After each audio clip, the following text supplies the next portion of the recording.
Guys, today I did my presentation on the cell cycle. The purpose of the cell cycle is to regulate cell division and to create two separate daughter cells from one cell. To divide, a cell must complete several important tasks. It must grow, copy its genetic material, and physically split into two daughter cells. Cells perform these tasks in an organized, predictable series of steps that make up the cell cycle. The cell cycle is a cycle rather than a linear pathway because at the end of each round, the two daughter cells can start from the exact same process and begin the cell cycle over and over again. In eukaryotic cells, or cells with a nucleus, the stages of this cycle are divided into two major phases, the interphase and the meiotic phases. During interphase, the cell grows and makes copies of its DNA. During the meiotic phases, the cell separates its DNA into two sets and divides its cytoplasm, forming two new cells. Let's enter the cell cycle just as the cell forms by division of its mother cell.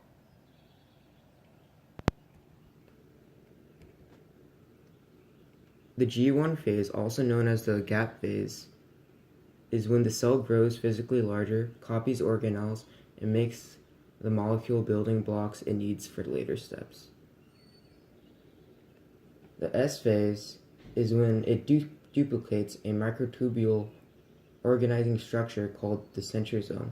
The centrosome helps separate DNA during the M phase, or meiotic phases.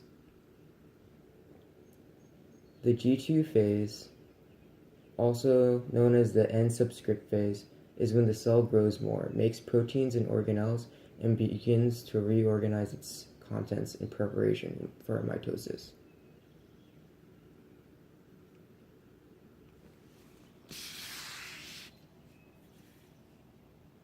Mitosis begins with prophase, during which chromosomes recondense and begin to undergo a condensation process that will continue until metaphase. In most cells, cohesion is largely removed from the arms of the sister chromatids during prophase, allowing the individual sister chromatids to be more resolved. Cohesion is retained, however, at the most constricted part of the chromosome, the centromere. During prophase, the spindle also begins to form as the two pairs of centrioles move on the opposite ends of the microtubule, and the microtubules begin to polymerize from the duplicated chromosomes.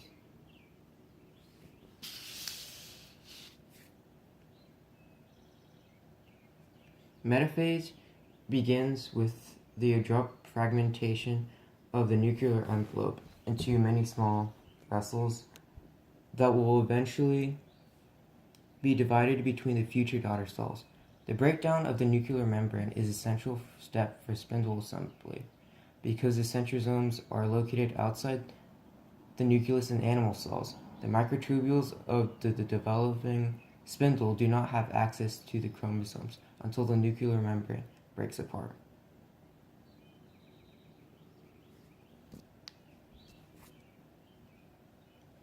Metaphase is an extremely dynamic part of this cycle.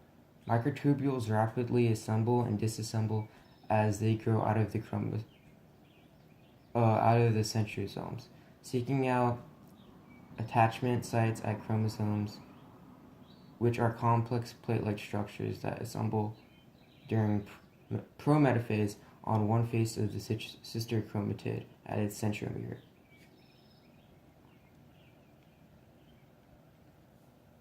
Next, chromosomes assume their most compacted state during metaphase, when the centromeres of all cells' chromosomes line up at the equator of the spindle. And then metaphase is particularly useful in cytogenetics because chromosomes can be easily visualized at this stage.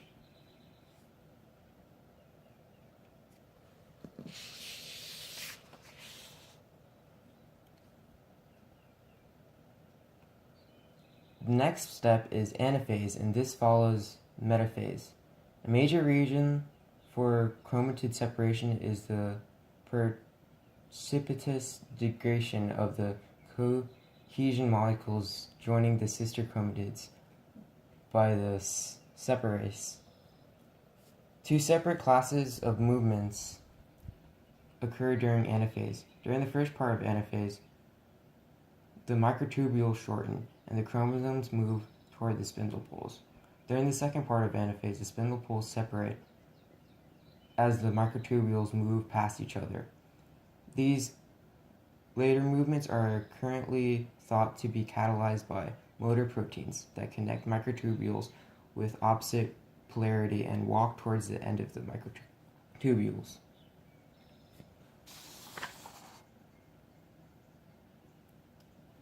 Mitosis ends with the two steps of telophase and cytokinesis. And the nuclear membrane during these phases then reforms, and then the chromosome begins to decondense and form two separate daughter cells.